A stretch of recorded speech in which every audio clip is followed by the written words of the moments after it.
retasear, sin darse cuenta que aunque no estuvieran previstas en la ley, que no figuraran en los códigos de procedimientos, las cautelares son una potestad inherente, no implícita, inherente a la función judicial. Y por ser inherente a la función judicial es que no solo los jueces de primera instancia, las cámaras de apelaciones a través de las medidas para mejor proveer, pueden disponer medidas de esa índole. De modo que no importa que alguna ley la impida o la disminuya. Podrán con esa ley hacer lo mismo que hizo la Corte con el decreto ley de Hungría, es decir, prescindir y seguir dictando las medidas cautelares.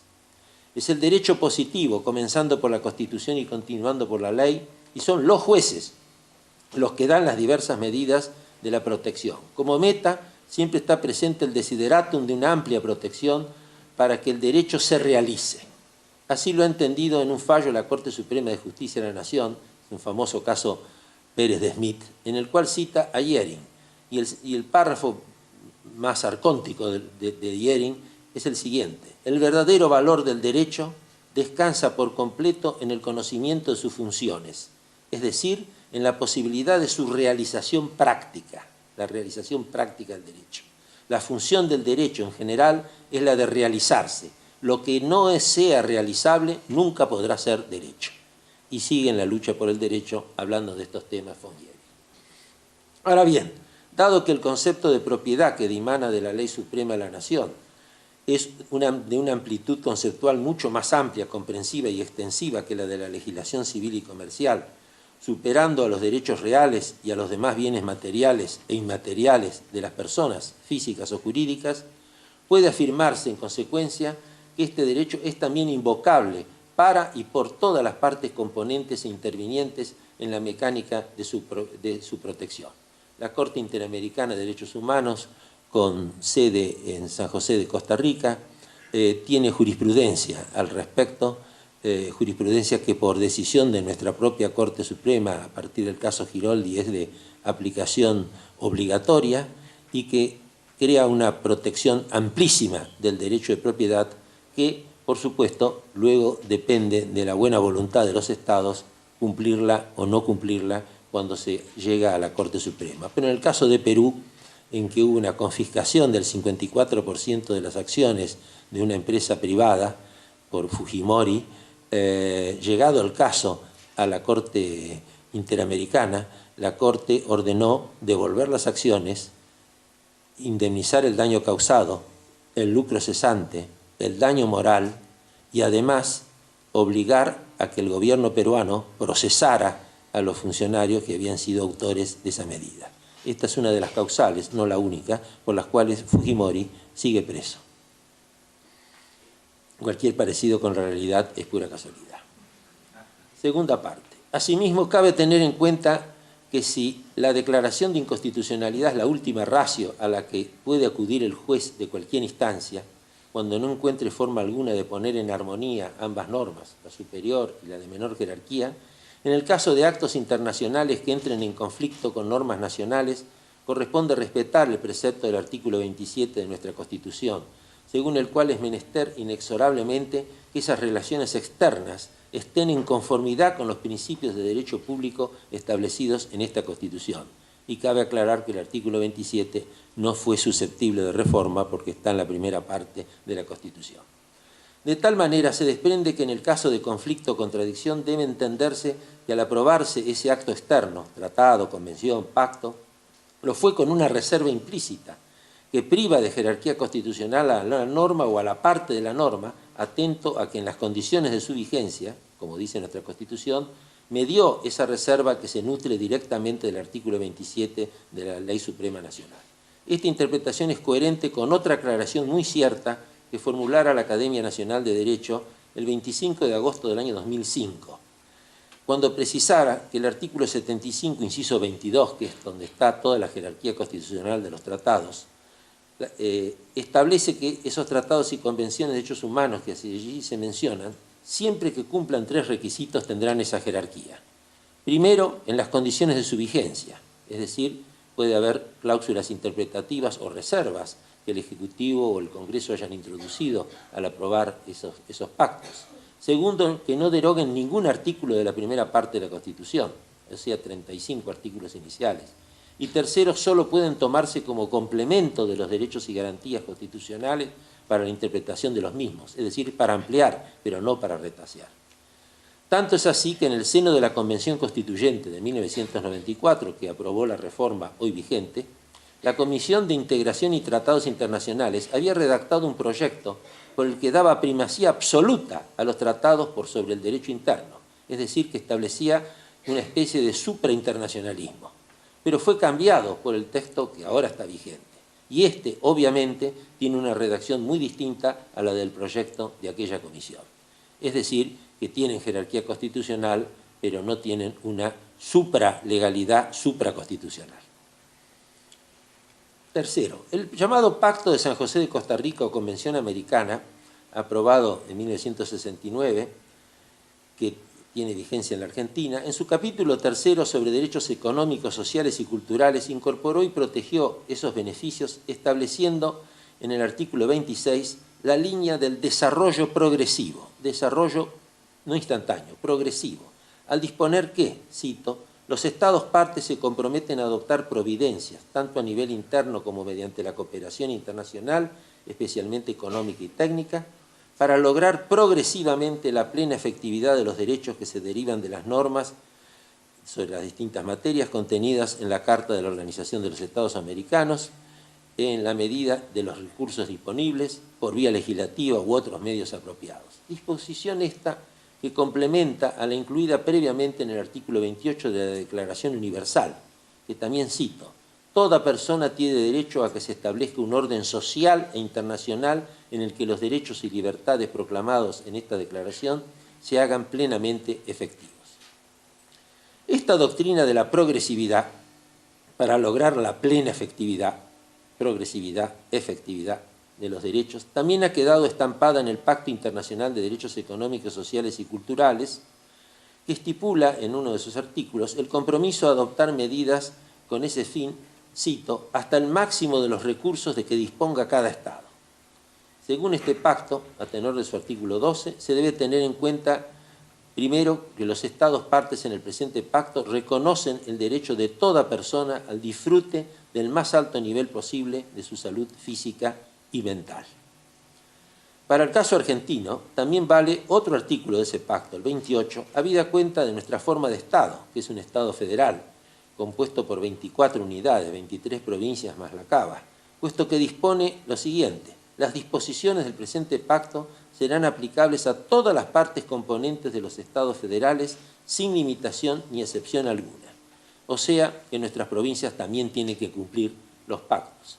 Y recientemente, y no está todavía publicado, la Comisión Interamericana de Derechos Humanos, que es el órgano que interviene previamente a la Corte Interamericana, ha decidido que las recomendaciones de la Comisión tienen carácter imperativo para todos los jueces de un país, sean nacionales o provinciales, lo cual llevaría, por ejemplo, a que en materia de previsión social, en materia jubilatoria, tuvieran que cumplir en nuestro país las disposiciones en virtud de las cuales no corresponde llevar por instancias sucesivas hasta el fin de los días de la vida del jubilado, que no va a poder cobrar su reajuste o su beneficio, como ocurre en cientos de miles de casos que están pendientes de resolución.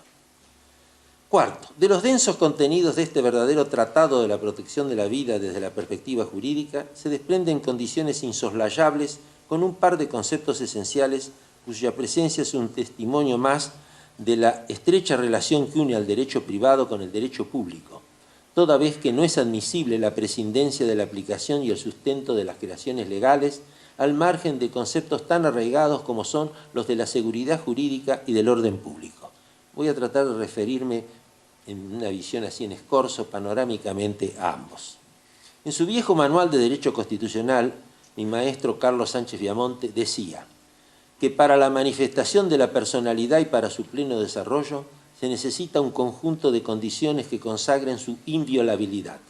A este conjunto de condiciones se le llama seguridad y corresponde a una cualidad esencial de la persona humana, que es la dignidad. Eso decía Sánchez Viamonte. Es decir, que el concepto de seguridad está asociado a la dignidad de la persona, humana y consiste fundamentalmente en un conjunto de condiciones. Traducido esto a un lenguaje más primario, nos permitiría señalar que la seguridad es como la atmósfera.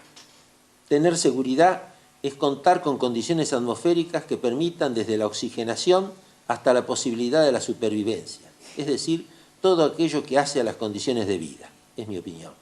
Es el oxígeno indispensable para sostener la vida humana en un ambiente de vigencia constitucional en el más pleno y abarcativo sentido de la expresión, la complementación de los poderes con las garantías de las libertades. Es decir, sin oxígeno no hay vida, sin seguridad no hay goce posible de la libertad. La seguridad como especie tiene muchas acepciones que las hemos conocido, las escuchamos con frecuencia y las que más nos preocupan en este momento son dos. La seguridad personal, por no hablar de la inseguridad personal lisa y llanamente, basta con leer los diarios o prender la televisión, y la seguridad jurídica, que también tambalea más allá de lo admisible por la lógica o por la geometría. Da pena escuchar que uno de los más altos voceros de la economía del país, al ser interrogado sobre el tema de la seguridad jurídica, contestara textualmente de la siguiente manera: cada vez que me mencionan esa expresión, seguridad jurídica, siento asco. Esto no fue desmentido ni tampoco motivó mayor comentario. Pero también existe el concepto de seguridad social, también se ha hablado de la seguridad nacional, también se ha hablado de la seguridad pública, también se ha vinculado el concepto de seguridad con la defensa nacional, a la cual alude el preámbulo de la Constitución. En fin, se puede ofrecer un abanico bastante vasto y abarcativo de las distintas aplicaciones de la idea general de seguridad. El concepto y la idea de seguridad van unidos a ciertos términos. Basta mirar el diccionario de la lengua española de la Real Academia, como el de certeza, confianza, distancia de todo peligro, algo cierto, algo indubitable, como así también a la noción de firme, constante y que no está en peligro de faltar o de caerse. Es decir, por seguridad no se puede equivocar uno, se sabe qué es lo que quiere significar. Vayamos directamente al concepto de seguridad jurídica, que es al que más podemos, desde el punto de vista de nuestra modesta formación, aportar algunas reflexiones. Es importante comenzar con una mención de la incidencia que la seguridad jurídica reviste en los procesos económicos. Ya Max Weber, el padre de la sociología moderna, ponía como meridiano de la época anterior y posterior a la Revolución Industrial el crear suficiente seguridad jurídica, especialmente en la nota de la previsibilidad. Poder conocer anticipadamente las consecuencias de los actos jurídicos era la condicio sine qua non para que la acción humana se pudiera desplegar libremente.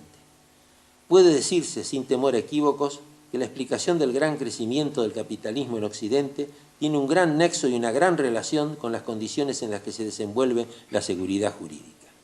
Esto hoy en día es inobjetable. Es evidente por sí mismo y su garantía, según Max Weber, ¿quién es el garante de la seguridad jurídica? El juez, los jueces. Cabe sostener entonces que si no puede concebirse el nacimiento y el desarrollo del capitalismo como no sea en el marco de un Estado que garantice plenamente las condiciones de desenvolvimiento del capital, es evidente que un capitalismo futuro requiere para su subsistencia el afianzamiento de dicha condición. Es más, todos los estados que han querido avanzar en el terreno económico han tenido que afianzar la seguridad jurídica tanto en el interior como para las inversiones provenientes del exterior.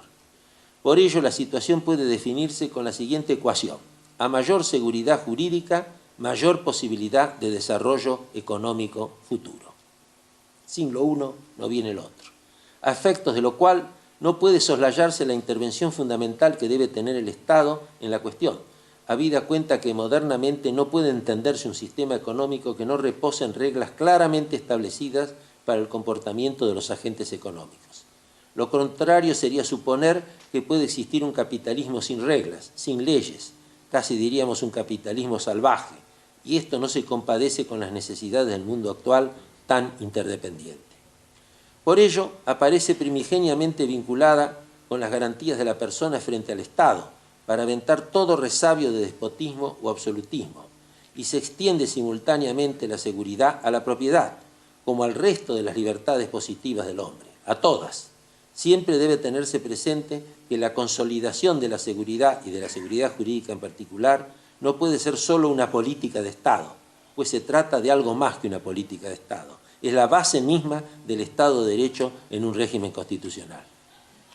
La sociología se ha ocupado de este tema en vinculación con el derecho, que la clave de bóveda para interpretar ese gran crecimiento a partir de la revolución industrial ha sido precisamente la seguridad jurídica. Este principio comúnmente llamado regla de la predictibilidad o de la previsibilidad es uno de los rasgos definitivos y definitorios del concepto que nuestra Corte Suprema de Justicia, no de ahora, sino de mucho tiempo atrás, lo ha dicho y lo ha reiterado, connotándolo con un rasgo esencial del Estado de Derecho.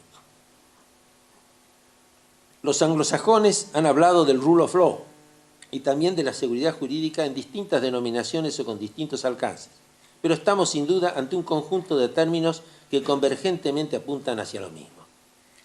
¿Y qué decía nuestra Corte Suprema? Lo decía hace ya muchos años, por ejemplo en el año 1922 en el famoso caso Horta, y lo repitió después en 1960 por unanimidad en el caso Aval, al que citamos por lo tajante de la terminología utilizada por la Corte. Decía, refiriéndose precisamente a la negación de la seguridad jurídica, que es la inseguridad. Cito, entre comillas, su rasgo típico es el auge de la arbitrariedad estatal, o lo que es lo mismo, la quiebra de la previsibilidad en lo concerniente al ejercicio del poder público, y agregaba la Corte. Únicamente la respetuosa observancia del Estado de Derecho en cuanto supone un Estado cuyas potestades son limitadas y se hallan sujetas al deslinde de las competencias fijadas por la Constitución, garantiza una estabilidad calculable de las relaciones entre gobernantes y gobernados. Y finalmente la Corte fulminaba a lo esencialmente imprevisible de los excesos que van más allá del concepto de la seguridad jurídica. Esto, ¿quiénes lo firmaban? Jueces como Villegas Basavilbaso, Arauz de la Madrid, Luis María Boffi Bollero, eminencia de la Corte, Julio Llanarte, otra notabilidad, Pedro Verasturi, Ricardo Colombres, Esteban Imas. Es decir, la unanimidad de la Corte. No era un voto aislado, no era un impronto del momento, era un valor entendido. En resumen, ¿qué se requiere para que se configure en cualquier materia la seguridad jurídica? Se requiere por lo menos la reunión de algunas condiciones necesarias y suficientes. Puede haber, por supuesto, otras más, que a mayor abundamiento favorezcan y enriquezcan el marco protector. Nos referimos a un marco legal preciso y estable. Son dos cosas. El cuadro normativo tiene que estar muy claramente determinado en cuanto a la certidumbre, a la certeza del derecho aplicable. Materia fiscal, por ejemplo. Esto no existe en este momento en la Argentina, por la enorme confusión derivada de una legislación que realmente ni aun los expertos, y me refiero a los expertos en seguimiento jurídico, han podido monitorear sin pestañear hasta el último detalle, porque ha parecido realmente una parte de una novela policial. Materia fiscal, actos jurídicos contractuales, materia aduanera, etcétera, etcétera. En segundo término, deben ser además estables, no pueden cambiar todos los días, no pueden estar sujetos a nuevas negociaciones, a nuevos vetos, a nuevas propuestas, porque obviamente el proceso económico y científico que involucra a los hechos tecnológicos requiere tiempo, además del espacio jurídico y del espacio económico.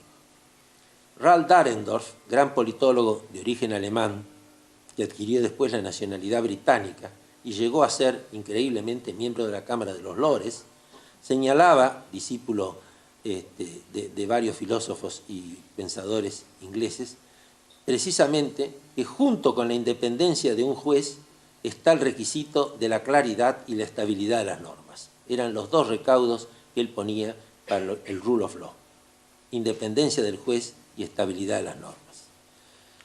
Entonces, para que se pueda operar un crecimiento adecuado en nuestra parte del continente, se requiere, cito, contemplar necesariamente la estabilidad de las relaciones jurídicas de modo de no soslayar la imprescindible previsión de riesgos que se tienen en mira al contratar y realizar inversiones. Los riesgos que se tienen en mira al contratar y realizar inversiones. ¿Quién dijo esto?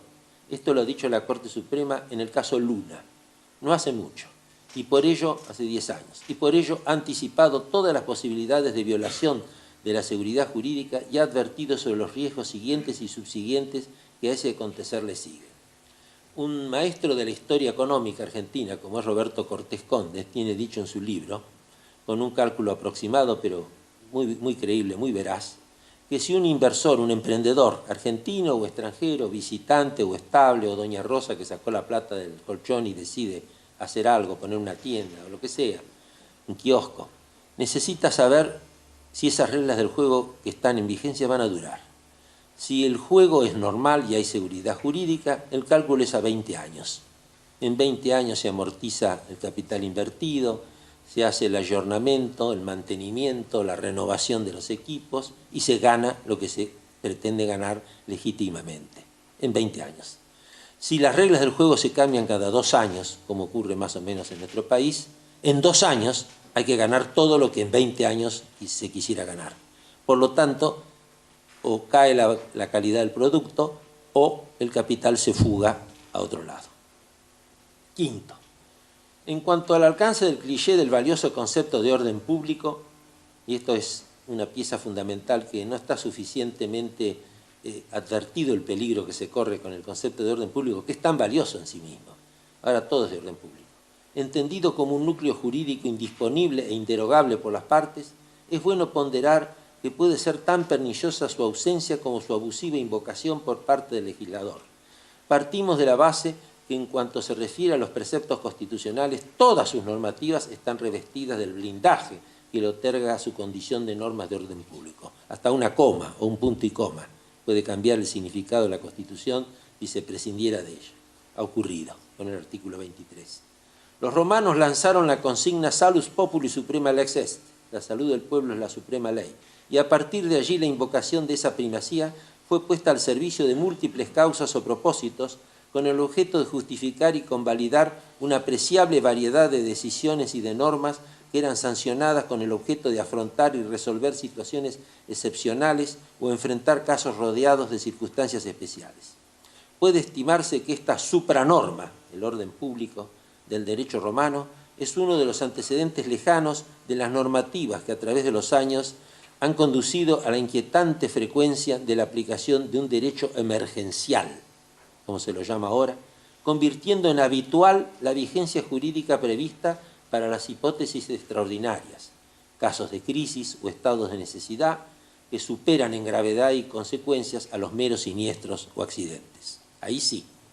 La invocación del carácter de orden público que se asigna por el legislador a algunas de las normas que sanciona registra pues una hoja de ruta que denota un recorrido de gran longitud. Desde el punto de partida de las leyes de orden público restricto o ceñido hasta el extremo de las leyes y decretos de emergencias totales y atemporales, es decir, permanentes. Tenemos leyes de emergencia que vienen del 2001, 2002. El alargamiento y frecuencia con que se apela a calificar de orden público a más y más preceptos jurídicos de derecho positivo obliga a pensar si no estamos asistiendo a una transmutación de las instituciones en juego, habida cuenta de la ocurrencia literaria de ese gran escritor que es Umberto Eco, cuando detecta el hecho de que, cito, de tanto invocar la crisis, hemos conseguido hacer entrar en crisis al concepto mismo de crisis. No es un juego de palabras, es una triste realidad. Por ejemplo, la ley de abastecimiento tiene muchos más años, con cláusulas penales que están derogadas, porque las delegaciones legislativas caducaron y se pretende seguir aplicando penalidades sobre la base de una no norma, una norma que ya no existe. En fin, en la cuestión que consideramos, el problema consiste en una inversión de términos. Clásicamente se ha distinguido entre las limitaciones normales y permanentes, a las que los derechos son sometidos por vía de sus normas reglamentarias, ya que no se reconocen derechos absolutos, todos son relativos, pues una pretendida dimensión absoluta revelaría una concepción antisocial, siempre que las limitaciones a su ejercicio respeten el principio de razonabilidad y el de la inalterabilidad de sus contenidos sustanciales, como surge del poder reglamentario en el artículo 14 y del artículo 28 en cuanto a la no alteración de la sustancia. Mientras que, por otro lado, las limitaciones anormales, es decir, las emergencias, toda emergencia, eran consideradas transitorias, o sea que su duración cesaba al culminar la crisis causante de la excepcionalidad. La realidad actual indica que lo anormal pasa a convertirse en normal o a ser tratado como tal, y que lo transitorio se transforma en permanente o a extender esa vigencia aunque hayan finiquitado los hechos motivantes de la ley especial. El resultado de intervertir los términos es que la novación provoca una seria turbación en las relaciones que el derecho regula entre los particulares y las relaciones entre esto y el Estado. En tiempos de la República, la Corte Suprema, en un famoso caso Mango versus Traba, declaró la finalización de una ley de emergencia por cuanto había terminado la Primera Guerra Mundial y la dificultad de locaciones que había estaba superada. Es decir, la ley seguía, pero no podía aplicarse. La Corte la consideró ya una prolongación inconstitucional. Eso lo hizo una Corte. Lo importante es que lo puedan hacer otras Cortes y otros jueces declarando la inconstitucionalidad de emergencias que fueron dictadas para otras circunstancias y con otros alcances, sin perjuicio de que si hay nuevas emergencias, haya normas previstas, pero específicas para una nueva emergencia. Si los órganos de control de la constitucionalidad, es decir, los jueces, y son siempre los jueces, y volvemos a los jueces, no ponen coto a los abusos o no aclaran cuál es el límite al que pueden llegar las limitaciones que se imponen a los derechos y libertades, estaríamos abriendo las válvulas de contención para caer en el plano del uso de los poderes extraordinarios al del abuso, del uso al abuso. Y es sano recordar, para no incurrir en desmemoria, que el abuso se denomina la suma del poder público y recibe una condena fulminante que previeron los constituyentes, ya en 1853, en el artículo 29, que sigue vigente aunque no se aplica. Es de un alto riesgo desoxigenar la atmósfera de la supralegalidad constitucional de un Estado. Mesmerizar, quiere decir virtualizar el Estado de Derecho, convertirlo en una cosa puramente virtual y sus reglas vinculantes, es jugar con el fuego e incinerarse en la misma pira que ya consumió a muchos aprendices de brujo. La historia está llena de precedentes. Sepamos elegir entre los que acompañaron el pleno respeto a la juridicidad. La pendiente de la anomia registra lejanos ejemplos de mal ejemplo, o sea, de argucias legales, que luego de una tímida práctica original surtieron un progresivo efecto dominó, hasta culminar con el efecto tragicómico del brujo devorado por el monstruo que él mismo había creado o ideado. No es la primera vez que ocurre. ¿No será que así plantamos la semilla germinal allá lejos y hace tiempo? Con la breve pero tan picaresca frase de las autoridades coloniales del virreinato, que al recibir determinadas